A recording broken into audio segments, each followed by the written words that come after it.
বাংলাদেশৰ পৰা আহিছে এটা ডাঙৰ খবৰ। বাংলাদেশত এতিয়া হিন্দুৰ নিৰাপত্তা একেবাৰে নাই।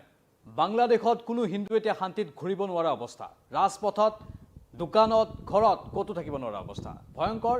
নমস্কাৰ, স্বাগতম ষ্টুডিঅ'ত মই প্ৰাঞ্জল। বাংলাদেশৰ এই খবৰটো এনেধৰণৰ, এজন অটো ৰিক্সা চালকক এবাৰ টাৰ্গেট কৰি ল'লে, প্ৰাণ ল'লে সেই অটো ৰিক্সা চালকজনৰ। বাংলাদেশৰ এই ভয়ংকৰ অৱস্থাটোৱে প্ৰকৃততে বুজাই দিছে যে কেনে জটিল অৱস্থাত আছে গোটেই বাংলাদেশখন, কেনেধৰণে তাত সংখ্যালঘু হিন্দুসকল বাৰে বাৰে আক্ৰমণৰ বলি হৈ আছে। যিটো ৰিপৰ্ট হৈছে সেই ৰিপৰ্টটো এনেধৰণৰ, বাংলাদেশত অটো ৰিক্সা চালকক নৃশংসভাৱে প্ৰাণ ল'লে। এই মৃত হিন্দু যুৱকজন হৈছে সমীৰ কুমাৰ দাস। নামটো হৈছে সমীৰ কুমাৰ দাস। অটো ৰিক্সা চলাই পেট প্ৰৱৰ্তাইছিল, পৰিয়াল পোহপাল দিছিল, এটা দৰিদ্ৰ পৰিয়াল। আৰু সেই দৰিদ্ৰ পৰিয়ালটোৱে সমীৰ কুমাৰ দাসৰ উপাৰ্জনৰ ওপৰতে ভৰসা কৰিবলগীয়া হৈছিল আৰু সেই উপাৰ্জনৰ জৰিয়তে এখন ঘৰ চলিছিল। কিন্তু যেতিয়া সেই অটো ৰিক্সা চালকজনৰ প্ৰাণ ল'লে, সেই দুৰ্বৃত্তৰ দলটো তাতেই ক্ষান্ত হৈ নাথাকিল। প্ৰাণ লোৱাৰ লগতে সেই সমীৰ কুমাৰ দাস নামৰ দুৰ্ভগীয়া ব্যক্তিগৰাকীৰ অটো ৰিক্সাখনো কাঢ়ি লৈ গ'ল। কেনে এক ভয়ংকৰ অৱস্থা।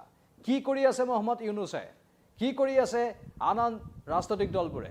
মৌলবাদীয়ে এনেধৰণে শিপাই গৈছে যে বাংলাদেশত সাধাৰণ মানুহৰ এতিয়া ৰক্ষাকৰ্তা নোহোৱা হৈছে, বিশেষকৈ হিন্দু লোকসকলৰ। কিয় বাংলাদেশৰ এই অৱস্থা, কিয় এনে অথন্তৰ? আৰু বাংলাদেশত যিবোৰ ঘটনা হৈ আছে সেই ঘটনাবোৰে আকৌ এবাৰ গোটেই বিশ্বক ভাবিবলৈ বাধ্য কৰাইছে। কাৰণ মানৱ অধিকাৰ তাত লংঘন হৈছে, মানৱক এটা অন্য প্ৰাণীৰ দৰে আচৰণ কৰিছে। আৰু সকলোতকৈ ডাঙৰ কথাটো হৈছে যে বাংলাদেশত এতিয়া নিৰাপত্তাৰক্ষীয়ে হিন্দুৰ ওপৰত জঁপিয়াই পৰে। নিৰাপত্তাৰক্ষীৰ একাংশৰ বিৰুদ্ধে ইয়াৰ পূৰ্বতে অভিযোগ উঠিছিল, এতিয়াও অভিযোগ উঠিছে মুকলিকৈ। তাত কোনো ধৰণৰ তেওঁলোকৰ বাবে হিন্দুক যদি টাৰ্গেট কৰি লয়, সেই লোকসকলৰ বাবে বাধা দিওঁতা কোনো নাথাকে। আৰক্ষী নিৰাপত্তাৰক্ষীৰ চকুৰ সন্মুখতো হিন্দুৰ ওপৰত আক্ৰমণ সংঘটিত হৈ যায়, কিন্তু আৰক্ষী নিৰাপত্তাৰক্ষীয়ে মাত নামাতে। এতিয়া সেইখন বাংলাদেশতেই অন্তৱৰ্তীকালীন চৰকাৰৰ সময়সীমা শেষ হোৱাৰ এটা সম্ভাৱনা। ফেব্ৰুৱাৰীত নিৰ্বাচন, আৰু নিৰ্বাচনৰ আগে আগে এই ঘটনাবোৰ বৃদ্ধি পোৱাটোৱে ইংগিত দিছে যে কিবাকৈ ইয়াত অন্য এটা শক্তিয়ে গোটেই বাংলাদেশৰ পৰিস্থিতিক ভয়ংকৰ কৰি তোলাৰ চেষ্টা চলাই আছে। ইতিমধ্যে ইয়াৰ পূৰ্বৰ এটা ৰিপৰ্টত পোহৰলৈ আহিছিল যে পাকিস্তানৰ চোৰাংচোৱা সংস্থা ISI এই সমগ্ৰ ঘটনাবোৰৰ লগত জড়িত। আৰু ISIৰ আঙুলিৰ ঠাৰত নাচিয়ে বাংলাদেশত মৌলবাদীবোৰে এনেধৰণৰ ভয়ংকৰ পৰিস্থিতিৰ উদ্ভৱ কৰিছে। ইফালে ভোটৰ ওপৰত দানৱ প্ৰয়াদি অসম, উত্তৰ পূৰ্বাঞ্চল আৰু গোটেই ভাৰতবৰ্ষক অশান্ত কৰাৰ এওঁলোকৰ পৰিকল্পনাবোৰতো আছেই।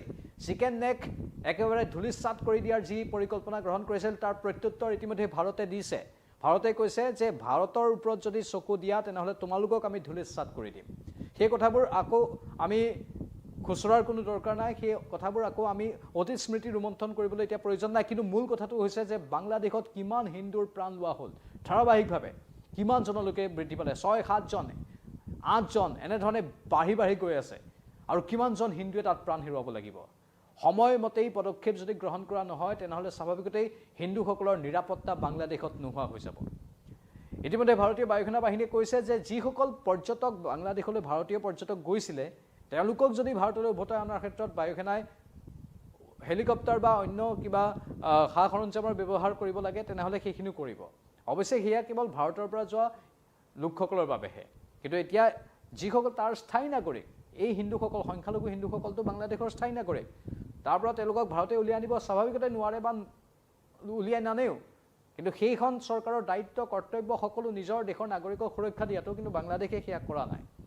আৰু হিন্দু নিগ্ৰহৰ এই ঘটনাৰ পাছত এতিয়া বিশ্বজুৰি প্ৰতিবাদ হৈছে। ভাৰততো ইতিমধ্যে প্ৰতিবাদ হৈছিল, ভাৰতীয় হিন্দু লোকসকলে প্ৰতিবাদ সাব্যস্ত কৰিছিল, আমেৰিকা যুক্তৰাষ্ট্ৰত থকা হিন্দু লোকসকলে প্ৰতিবাদ সাব্যস্ত কৰিছিল, অষ্ট্ৰেলিয়াত প্ৰতিবাদ সাব্যস্ত হৈছিল, বিভিন্ন প্ৰান্তত। মুঠতে বাংলাদেশৰ এই অৰাজক অৱস্থাৰ বিৰুদ্ধে গোটেই বিশ্বজুৰি হিন্দু লোকসকলে প্ৰতিবাদী কাৰ্যসূচী ৰূপায়ণ কৰিছে। কেৱল হিন্দু বুলি ক'লেই ভুল কোৱা হ'ব, আন আন যিবোৰ সংখ্যালঘু লোক আছে, খ্ৰীষ্টান বা আন আন যিসকল লোক, তেওঁলোকৰ সমৰ্থনতো বিভিন্ন প্ৰান্তত ব্যাপক কাৰ্যসূচী গ্ৰহণ কৰা হৈছে।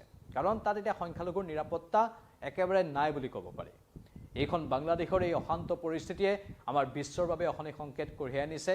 তাতে আকৌ পাকিস্তানৰ পৰাও এওঁলোকে পৃষ্ঠপোষকতা লাভ কৰিছে। ইতিমধ্যে পাকিস্তানী সন্ত্ৰাসবাদী মাছুদ আজহাৰে বিভিন্ন বক্তব্য, অতি প্ৰৰোচিত বক্তব্য প্ৰদানো কৰিছে। আপোনালোকে আমাৰ পূৰ্বৰ বাতৰিত সেইবোৰ সম্প্ৰচাৰো কৰিছোঁ, শুনিছে। মাছুদ আজহাৰে কেনেধৰণে ভাৰতৰ ওপৰত আক্ৰমণৰ কথা কৈছে, সন্ত্ৰাসবাদী ইয়ালৈ পঠিয়াই আক্ৰমণৰ কথা কৈছে, আল্লাহৰ কথা কৈ সেই নিৰ্দিষ্ট কথাবোৰ কৈ যুৱকসকলৰ ব্ৰেইন ৱাছ কৰিছে, জেহাদৰ কথা কৈছে, আল্লাহে তেওঁলোকক আগুৱাই যাব দিছে, তেওঁলোকে মৃত্যুবৰণ কৰিবলৈ কুণ্ঠাবোধ নকৰে, কিন্তু ভাৰতক ধ্বংস কৰি এৰিব। এনেধৰণৰ অতি স্পৰ্শকাতৰ প্ৰৰোচিত মন্তব্য কৰিছে এই সন্ত্ৰাসবাদীবোৰে। বাংলাদেশতো সেই একেই, পাকিস্তানতো সেই একেই, মানে দুয়োমূৰে এওঁলোকে অশান্ত কৰিবলৈ ধাৰাবাহিকভাৱে চেষ্টা চলাই আছে। এতিয়া এই চেষ্টাবোৰৰ পাছত লাভ কাৰ হয় জানেনে? লাভ সদায় সত্যৰ পক্ষত থকাবোৰৰে হয়।